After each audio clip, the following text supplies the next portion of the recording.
All right, it's we're gonna do some tips and tricks from the dealer's point of view. Okay, so we're gonna go over a few things like some slang. Okay. How do dealers keep track of players on the game? Mm-hmm. What do they look for? What do they refer to as the chips? And then some drills. We're gonna show you some drills from that'll help improve a dealer's skill set. So this is like the insider. This is all the miscellaneous stuff players. that dealers need to know, and how dealers adjust the players. Okay. Yes. Hey, welcome to Color Up. I'm here at Casino Quest, and we've been working on this awesome new series. If you love the game of dice like I do, we cover everything there is to know about dice with David, the master. We cover just all kinds of stuff, so make sure to subscribe to Casino Quest. We're gonna alternate these videos, so one week they're gonna be on mine, next week they're gonna be in Casino Quest. You wanna be subscribed to both of us, we'll go ahead and put a link to the playlist down below, but definitely this is a series you don't wanna miss. So first thing is, dealers don't refer to players in their numerical positions. They refer to players sort of in the context of the game and where they sit on the rail, okay? Interesting, so the first part of that is players always go back to their chips. Even if they move around the table, dealers will always deal to your checks. Okay. So if you leave your checks, let's say you're always gonna go back to the money. Right. Yeah. So like, cause if someone bellies up to you, and when I say belly, I mean belly, because I'm getting there. A lot of crap players. That's a part of the slang. Okay. I mean, dealers refer to players bellying up to the game because that's the whole. This sits right at your belly, and that's what's there. Resting on the table. You know what I mean? Yeah. You're not alone. You're not alone, my friend. All right. So if someone comes up to the table, they're going to go for the empty rack. Right. They're not so much for the body, and you are always going to go back to your chips or checks, and that's the other thing. So dealers refer to chips as checks, and officially in the casino slang, checks have value, chips do not. So chips you'll find like on a roulette table when you go to a roulette table and you say, give me some orange. So you trade in, and then the dealer marks what each orange chip is worth, but you have to trade those in for checks before you can go to the cage. When you're on a crap table, you're dealing with live money, basically. So each one of these checks can be converted and converted to real. You can take your money, cash value. Yep, right to the cage and convert it to cash value. So if we're practicing at home, like these particular ones are actually chips because they're not. I mean, basically they'd be chips at home, right? Because there's no value. You can't take it to the cage, right? So when checks at the casino. At the casino, they're checks. Correct. Okay. Yep. So now, as far as like what positions are, so the position next to the dealer is called top of the class. This is top of the class. So listen, that's the whole thing. Dealers are holding class. Because a lot of times, a lot of players, believe it or not, even players that have been playing dice a long time, they don't know. They don't know from the dealer's perspective, right? So that's it's about presence. It's about sort of owning the game from the dealer. So dealers look at it as like holding class. This is top of the class, right? Down the center where you're at is called down the center. That's how. So if you hear your dealer, booking a bet and saying, "Hey, I got Jeremy color up down the center," that's down the center. Okay. If you were on the hook, there's two hooks, by the way. There's the hook that's on the far outside, furthest away from me, which is called the outside hook. Yep. And the inside hook is where your hand is right there. Oh, so there's actually two. Two hooks, yep. Okay. Outside hook and inside hook, right? Okay. And that's also, here we'll get to the positions on the table. So the next part is the black hole. No, actually there's no name for that position there. Whoever's over there is just that person over there, okay? Next to stick is just next to stick. Yeah, next to stick, next to base, next to you there, that kind of thing, okay? Sometimes we'll refer it as first, but for the most part, it's top of the class, down the center, inside hook, outside hook, and over there, So I'm guessing that helps for like the stick man to say, hey, pay down the center. Pay the guy down the center, pay the guy on the hook. Because, the number of trays can change. Like this obviously is a 14-foot table, so we got like 10 trays, something like this. Smaller tables might have 8 trays, and the number of positions on the table, of course now with COVID, you're kind of restricted to 3 or 4, right. But typically tables will have 8 spots written in, right? And if you refer to them in each spot, it can get difficult. It's easier to deal if there's context. If you give someone context that they know, sort of where they put their bets. That makes sense. And that's kind of the next thing. So when you're on the table, you want to know where your money is. We get that question a lot. Like, there's a bunch of it up there. Dude, like it gets tough. You forget. Like, okay, that's it. Okay. And it's always okay to ask. Remember, the dealer is holding class. Okay. So you be a student and ask. It's always okay to ask. And how do I just say, where's my money? Where's my money? What position am I in? Okay. And you can point to it and say, listen, your position right here. Okay. So number one, think of each box as the representation of the table. All right. Going around, starting here next to the stick and going around this way. If you're on the other side, obviously it would be the other way. Okay. Imagine this is the prop box here, and then this is the stick person here, and going around. Okay. Or in this case, obviously the opposite way. 1, 2, 3, 4. Okay. So here's where it gets easy to keep track. Outside hook is 4. If your money is in that rack right there, you're going to be number 4 here. If your money is moved over to the other rack, you're going to be right here. You go to the back side of that? Yes, so if you're next to the dealer here, close, you're going to be here. And if you're next to the stick, so these 4 positions are always stat. So you know if you're in the middle there or down the center, you know you're going to be between in one of these here. Not every casino layout has these divots. They added that in sort of later on. There's some older layouts that don't include the divots, and they give... I don't like the divots myself because I like to position my people, in relative. Like I would put you pushed over a little here. bit. I would literally put you here in the middle because you're down the center of this. Okay.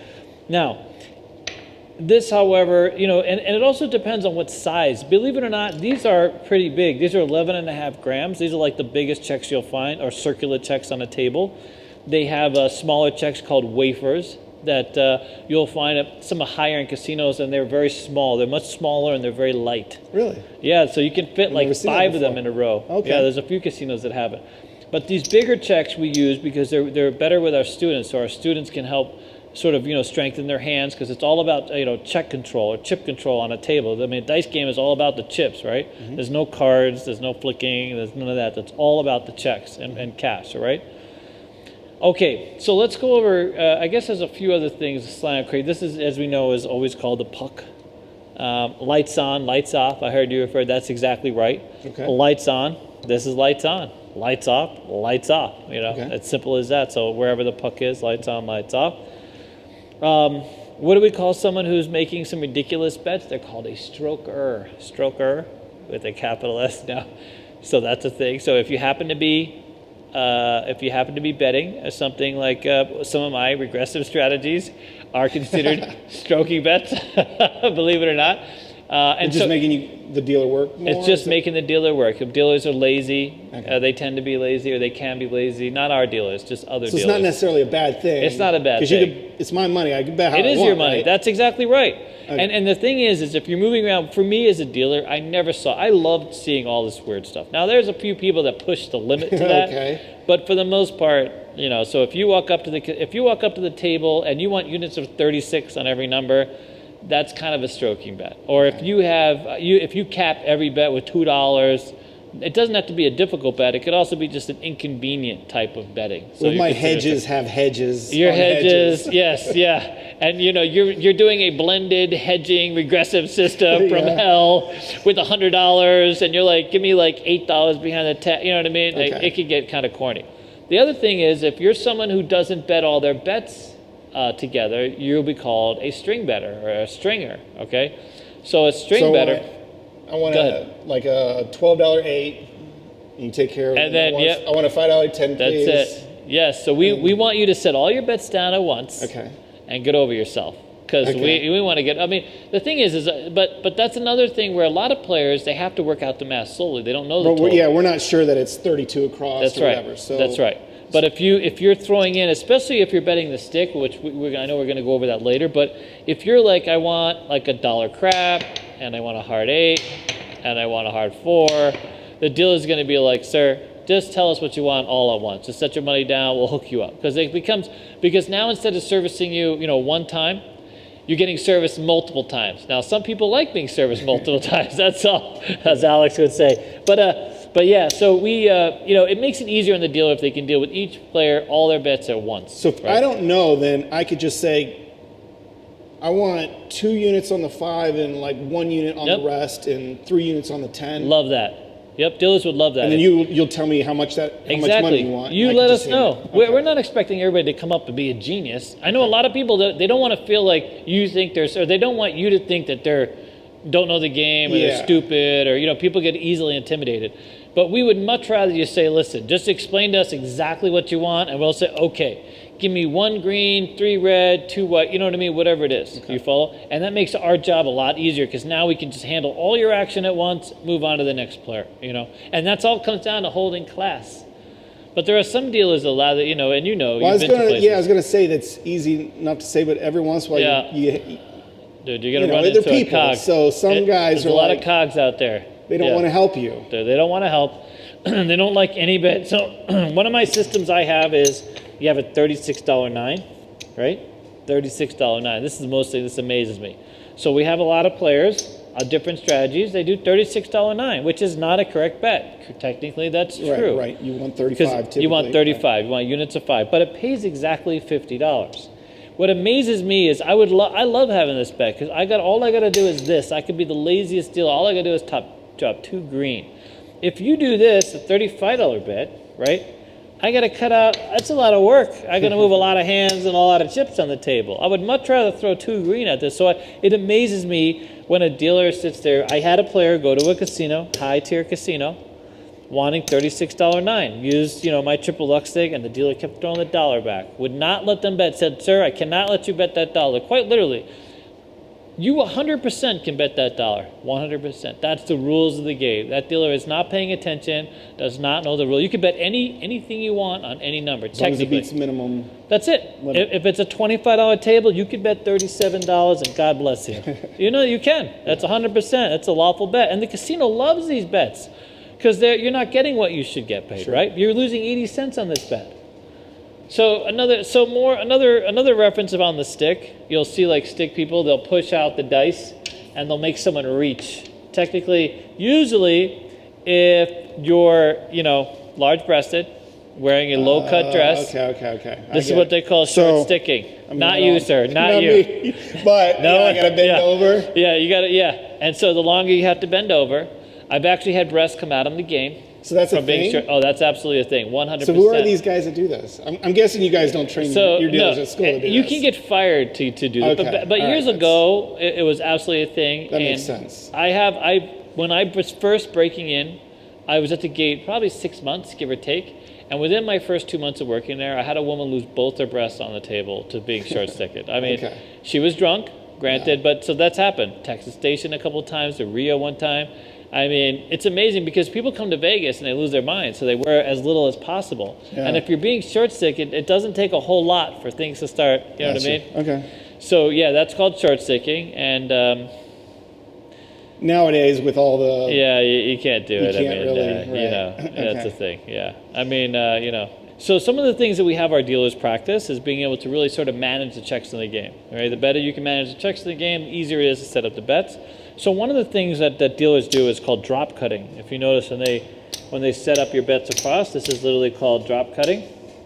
And it's actually a skill. It's not something that, it takes time. You got to practice and work with checks. And of course, the other thing that dealers do a lot, of course, is pay bets. They do what's called sizing or cutting into checks. Now on a blackjack table, you size into the checks, and that's where the splashing comes into effect. So let's say, for example, let's say you have a $10 payoff, right? And you're getting paid blackjack. They do what's called sizing in to the checks, where you take your finger, you swipe it, you make sure this stack is equal to this stack, and then you have some money left over, right? Or let's say, for example, a bigger bet. Let's say it's $90 here. So a blackjack dealer, I'm trying to do this from a blackjack point of view, would pick out the thing, and then they might what's called splash or spread the checks so you can see them under whatever, and then they stack it, and they would heel it and pay it off, right? So on a dice game, it's handled much differently. Checks are managed much differently. First of all, the way that they're cut out is differently. So we call it cutting checks, not sizing in a check. So, or pushing checks, for example. So because in a dice game, it's not a blackjack table where we're proofing, we don't have like a shuffle pad, this kind of thing. We really just want to hit these checks as much as we can and pay the thing. So we call it cutting into checks, okay, or pushing checks. So here, so I'm going to show you one little skill, and I'll show you how we. It didn't seem too much difference between sizing and cutting into. All right, ready? So here, that's a good point. I kind of did the both things. Because you were fast, and you got fast hands. And yes, thank you. I know Appreciate you were slowing it down. Fast hands. All right, so ready? So here, so if I'm going to pay a blackjack hand, I'm going to. So the reason why they don't look different is because I'm doing it. If you saw a blackjack dealer doing it specifically, which I don't never qualify myself as a blackjack dealer, and we don't mention Bach at all, by the way, because no one likes Bach. Come on, we're craps. We're all about. We're just dice. We're all about the dice. Okay. So here's how technically you're supposed to do it if you're a blackjack dealer. You're supposed to hit into this, size into this, pull it back. Okay. And make sure and drag your finger so that the camera can see this stack equals this stack. You follow? Okay. The way it works a little bit differently on, let's pretend it's a 5. Okay. I'm going to cut into those checks and go like this. It's a little bit of faster movement. I'm not actually spending time. I'm not spending time doing this and sizing. You know what I mean? Not me personally. So it's a little faster way of moving around the table, right? Because on a blackjack game, we're going to have 5 stacks of chips, or checks. On here, I might have lots of stacks. Here I got 2 stacks right here with 1 player. They might also have a field bed. You know what I mean? There's a lot of things going on. So I guess it's game security from blackjack, but why is it okay? Just because the game's got to move, or what? That's actually a very good question. Okay. So, the difference really too is you have a box person that has a different point of view. Okay. The point of view on a blackjack game is literally top down, right? Cameras have gotten a lot better, so it's not so much just top down now. They can see the side angles, stuff like this. But normally you're supposed to have a box person who's using the mirror and can look and see. So they don't need you to proof the stack. So imagine you're on a blackjack table, all you have is a camera pointing right down. There's no direct supervision on the table, right? By themselves, and it's pretty easy to make the payoffs, right? As long as the camera can see this and they know that these stacks are equal, we have a good payout, right? Yeah. You can't really. It's hard to see this. It's hard to see this, right, from that point of view. Right. We got 4 chips and 2 checks. That's right. 2 checks. So different piles. And plus, you're paying different odds. Yeah. You follow? Yeah. So you need the boxman to have eyes in the game and look at it from. They're looking at it in the mirror, by the way. That's how they follow the game. That's what the mirror is for. So they can see it, and all they need you to do is to hit into these. Just like that. Just cutting into the checks, and that's just called cutting checks, right? Okay. Yep. All right, so the practice we do for this is, instead of going through all that sizing, and we work both hands, okay, the first thing I do is I take a whole stack of checks in my hand, I literally cradle them in all my fingers, I put my thumb on the back side. From here, I use my index finger to slide up and drop 2 chips out, or 2 checks out. This is how we start dealers at the school in craps, okay? Then I'm going to move this stack as close to this stack as possible, and I'm going to squeeze off the 2. Oh, yeah, maybe terrible job. You're a little out of practice I know, here. right? I don't know. All right, so I'm going to squeeze off 2 checks behind it, and I'm going to slowly practice doing it closer and closer and closer to where eventually my hands instinctively know the dimensions of the chips and can do it faster and faster, right? Then what I want to do is I want to start working with both hands. I want to use my non-dominant hand and do it just like this. And you see that what happens is the longer you're able to do this, I don't have to go too far back.